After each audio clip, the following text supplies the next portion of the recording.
It is the man who goes looking, not the woman. umugabo niwe ujya gushaka umugore, umugore si we ushaka umugabo. It's better to be single and odd than married and miserable. Ni byiza ko uri umwe nta mukunzi ufite kuruta gushyingiranwa ugahora mu bibazo. Bamwe bashyingirwa umukobwa maze bakamuhereza nyina ngo ahinduke umuja we.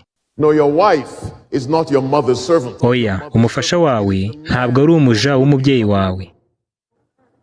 Let's pray first. Mureke tubanze dusenge tubone kwinjira muri kino kiganiro. Our Father in heaven, we thank you for the knowledge. Data uri mu ijuru, tugushimiye ubumenyi waduhaye binyuze mu ijambo ryawe. Tugushimiye kandi ku bwa Mwuka Wera kuko ari we utuma dusobanukirwa aya magambo. As we try to answer these questions, Ubwo tugiye gusubiza ibibazo tunatanga inama kuri ino ngingo ikomeye, uhire buri wese ugiye kubikurikira kugira ngo buri wese abashe kumenya neza inshingano ye n'icyo agomba gukora ndetse n'uko wifuza ko abaho. Senza iryo sengesho nicishije bugufi mu izina rya Yesu Kristo. amen. Amen. Ikibazo cya mbere kirabaza ngo How do you know ni gute umenya ko witeguye kujya mu mubano uganisha mu gushyingiranwa relationship, kandi ni gute umenya ibyangombwa bikenewe by'umuntu uzakubera umugore cyangwa umugabo muzima mu rugo rwanyu? In Genesis chapter 2, Mu gitabo cy'Itangiriro igice cya 2 uhereye ku murongo 21, Bibiliya iravuga ngo Uwiteka Imana isinziriza Adamu ubuticura, arasinzira, imukuramo urubavu rumwe ihasubiza inyama. and the rib which the Lord Urwo rubavu Uwiteka yakuye muri uwo mugabo made he a woman. iruhindura umugore, imushyira uwo mugabo.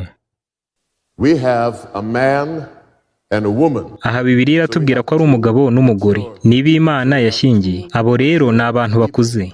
We do not have a boy and a girl. Ntabwo handitse ko yashyingiye umuhungu n'umukobwa bato nk'uko bikunze gukorwa cyane muri kino gihe cyacu. Dusomye ko yashyingiye umugabo, man, cyangwa se umuntu ukuze, ni ukuvuga umaze kujijuka mu bwenge no gukura bihagije mu by'umubiri. The requirements for relationship, one, Ubwo rero igisabwa cya mbere mu kwinjira mu mubano, icyo abantu hafi ya bose batitaho, ni icyo Imana ikwifuriza. let me explain why. Reka mbasobanurire impamvu y'ibyo. Jesus was not married. Yesu Kristo ntabwo yashyingiwe. Paul was not married. Pawulo ntabwo yashyingiwe. Daniel was not married. Daniyeli ntabwo yashyingiwe.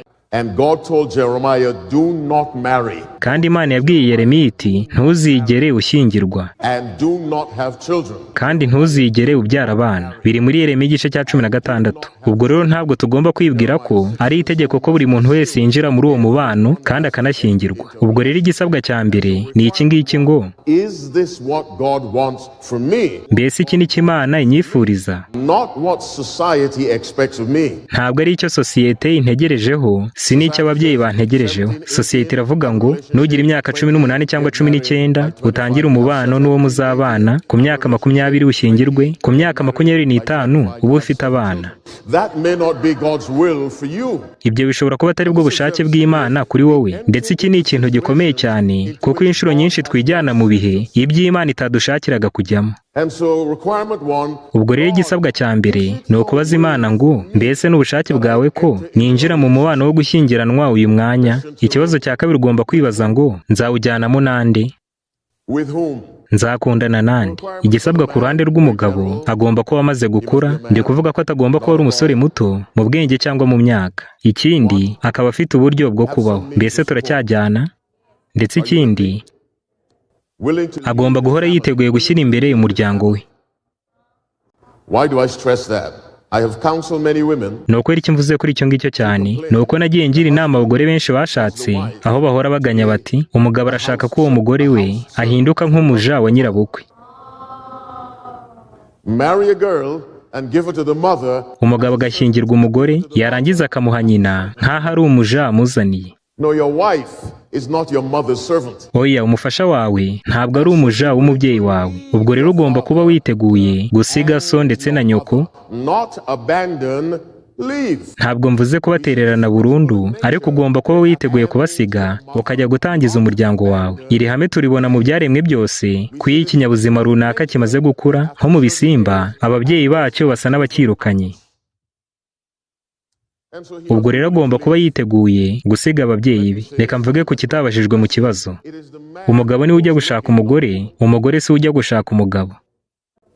The Bible doesn't say therefore. Bibiliya ntabwo ivuga ngo nicyo gituma umugore azasiga se na nyina akabana n'umugabo we akaramata. Oya, ahubwo haranditse ngo nicyo gituma umugabo azasiga se na nyina akajya gushaka umugore. Ubwo rero ushaka ni umugabo. Are you with me? mbese turi kumwe, ntabwo ari umugore. Bakobwa, si mwe mugomba gushaka abagabo, ahubwo mureke baze babashake nk'abakobwa b'Imana.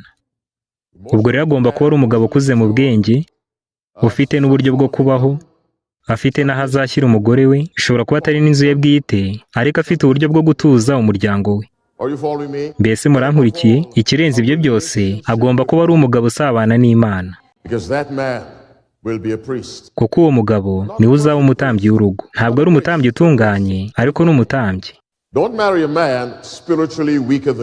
Ntuzashyingiranwe n'umugabo ufite intege nkeya mu bya mwuka kuruta wowe, aho ari wowe umukangurira buri gihe kujya gusenga. Ubwo si bwo bushake bw'Imana. Ahubwo ugomba gushyingiranwa n'umuntu ufite intege zisumbuyeho ku zawe mu bya mwuka, bityo rero akagutera umwete nk'umutambyi w'umuryango. Umugore ugomba gushaka agomba kuba ameze atya. Agomba kuba ari umugore ukunda kuba mu rugo, ntabwo ari unyurwa no kuba adahari hafi amasaha 24 y'umunsi wose.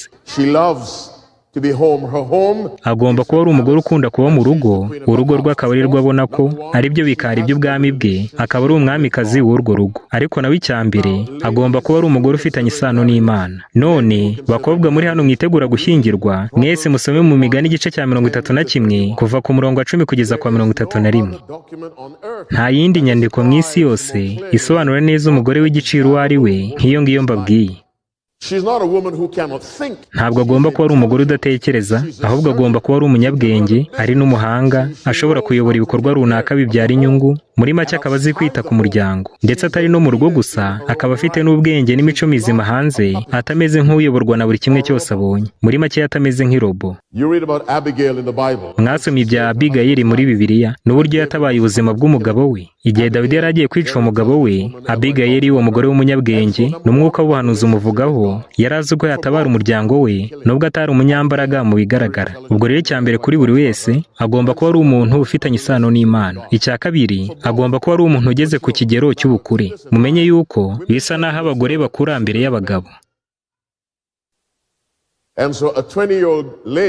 Bityo rero umukobwa w'imyaka 20 aba akuze cyane mu bwenge kuruta umusore w'imyaka 20. Niyo mpamvu atari igitangaza ko inama rusange ku gushaka ivuga ngo reka umusore aba akuze kuruta inkumi. Mbese turacyari kumwe? Mbese Adamu yari mukuru kuruta Eva? Mbese Adamu yari mukuru kuruta Eva? Yego. None ntabwo ndi kuvuga yuko niba uri umusore w'imyaka 25 udashobora gushyingiranwa n'umukobwa w'imyaka 26. Uko siko ndi kuvuga. Ndi kubabwira gusa ko ihame rusange ari uko umusore agomba kuba akuze kuruta inkumi kugira ngo ikigero cy'ubwenge kibe kijya kuringanira. Indi mpamvu ya kabiri y'ubuzima ni uko umugabo aba agishobora kubyara ku myaka 70 na 75, ariko ku mugore ntabwo bishobora kugenda gutyo.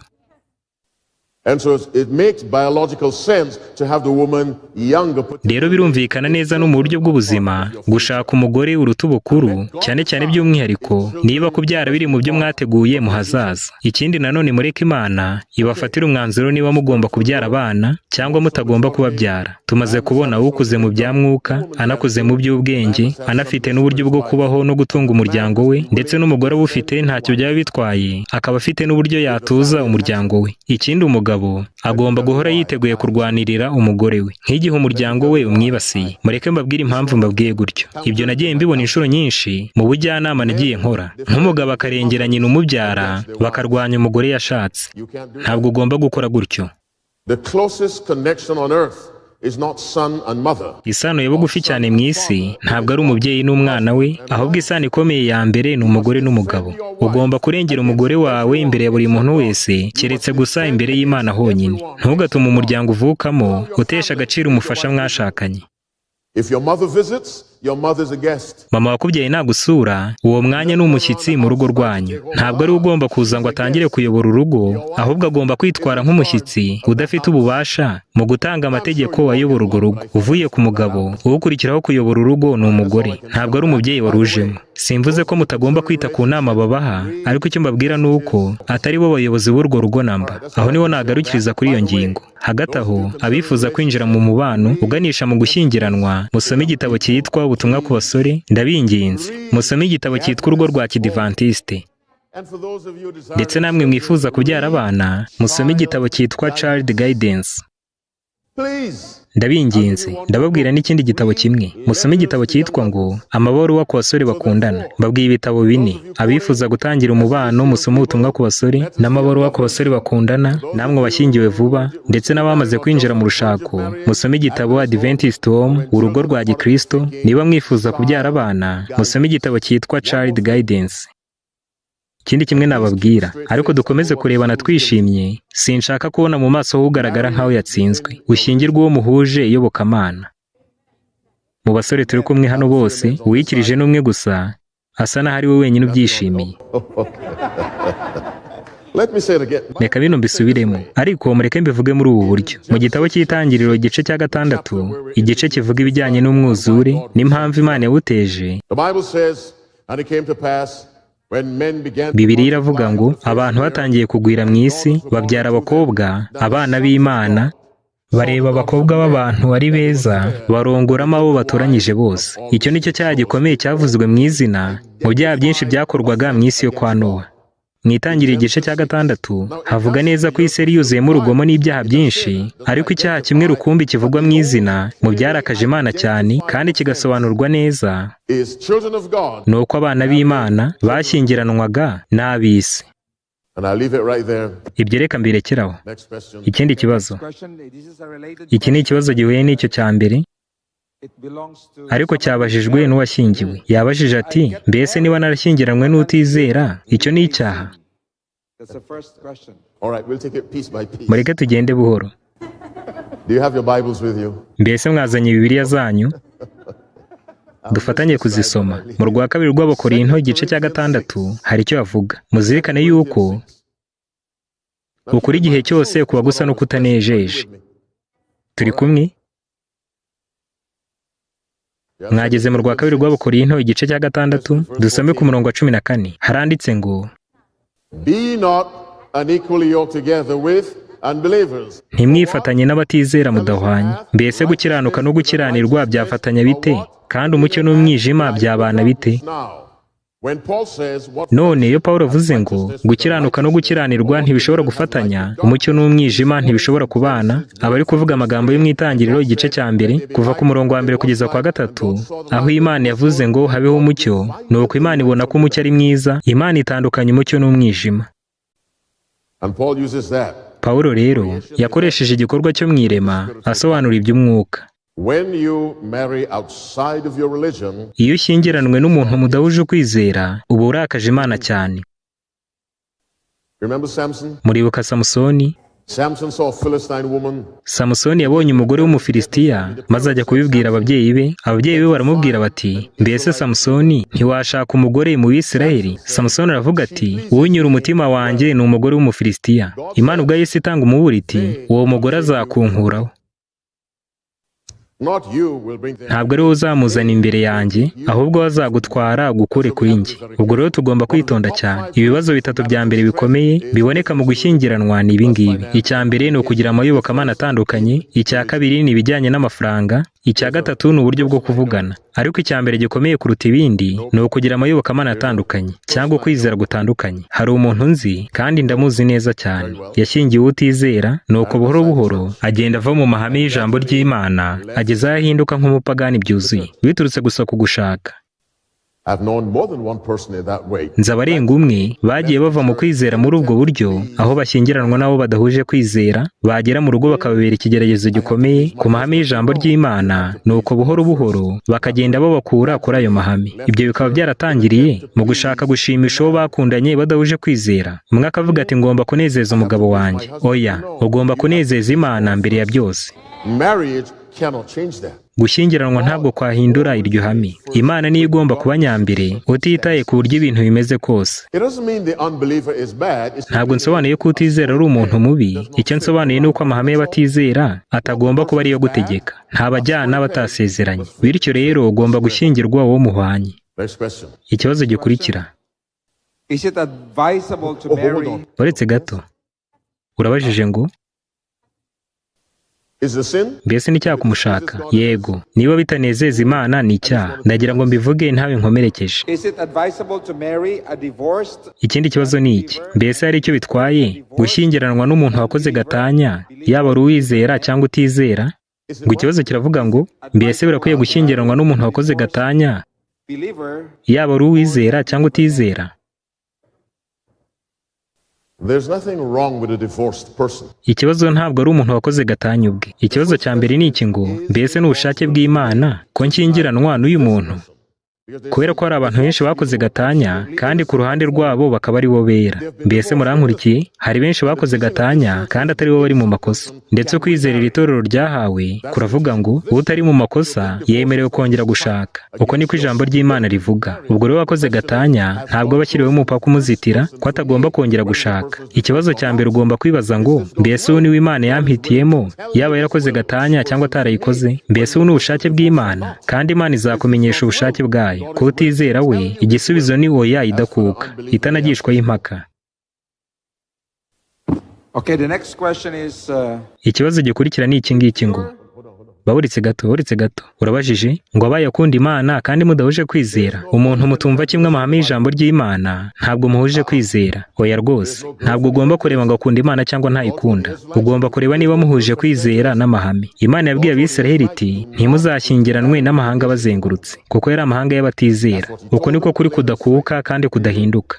Obeying God is not always easy. Ukumvira Imana ntabwo igihe cyose biba byoroshye, kuko ibyo twibwira bitandukanye n'ibyo Imana yibwira. Ariko ku bijyanye n'ingaruka, uruhande rw'Imana ni rwo gukuri. Ariko inzira nziza ni iyo gukurikiza ibyo Imana yavuze gusa. Ujye uhora wibaza ngo ingaruka z'igihe kirekire zizakurikira ibi ni izihe? Wakomeza.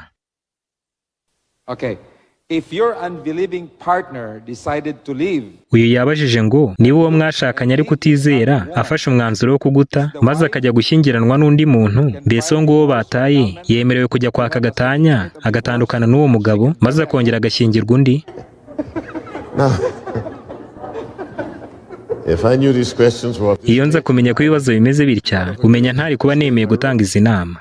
Now, customs vary. I understand. None imico iratandukanye cyane. Sinzi niba muri kino gihugu turimo munemerewe kwaka gatanya. Birashoboka ariko bamwe biba binagoye. Ariko igihugu cyose waba urimo n'umuco wose waba urimo, The Bible Bibiliya ikubwira mu buryo butarobanura, kandi n'amahame twizera afite icyo avuga dushingiye kuri Bibiliya ndetse n'umwuka w'ubuhanuzi.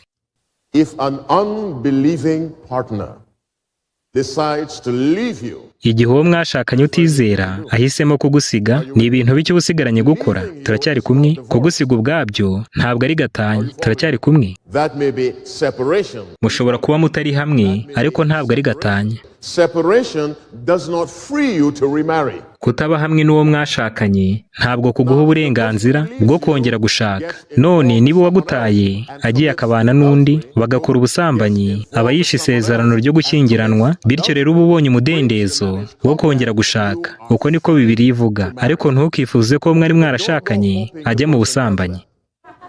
Ibyo ni ukuri rwose, Because God is the God of kuko Imana ari Imana yunga. But if the person Ariko niba uwo mwashakanye yaba ari umwizera cyangwa atari umwizera yishe isezerano ryo gushyingiranwa, wowe wakorewe icyaha wemerewe gutandukana n'uwo muntu ugashyingiranwa n'undi, kandi uwo wakoze icyaha we ntiyemerewe kongera gushyingirwa. Uko niko kuri kw'ijambo ry'Imana. Uwakoze icyaha ntabwo yemerewe, cyangwa se reka mvuge ngo ntabwo yari akwiye, kuko ahubwo usanga ari byo yahise akora. Ntabwo aba yari yemerewe kongera gushyingirwa undi.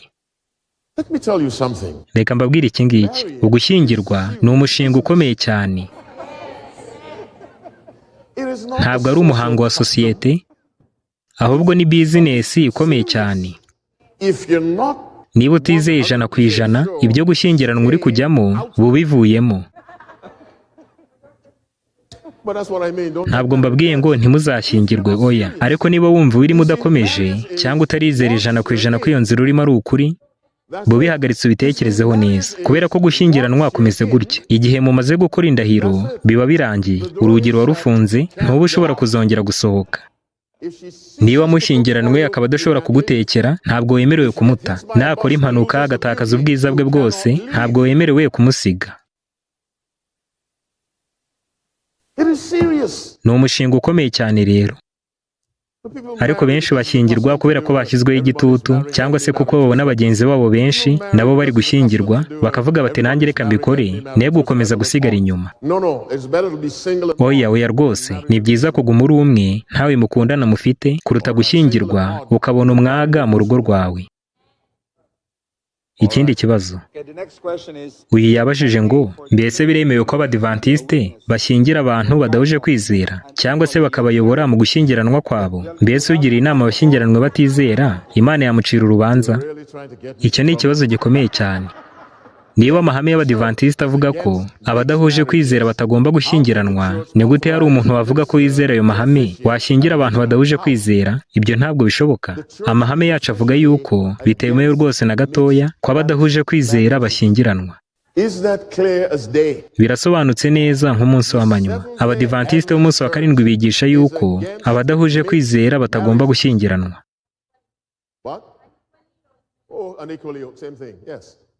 Now, an Adventist minister may marry a Catholic and a Baptist. None umugabo w'umudivantisite ashobora gushyingira umugatolika n'umubatisita, kuko mu buhanuzi abo ni abantu bamwe. Umenya mutumvise icyo nashakaga kuvuga.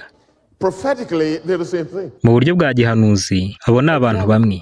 Umugatolika n'umuruterani bashobora gushyingirwa, ariko si hagati y'uwizera amahame y'abadivantisite b'umunsi wa karindwi n'utayizera.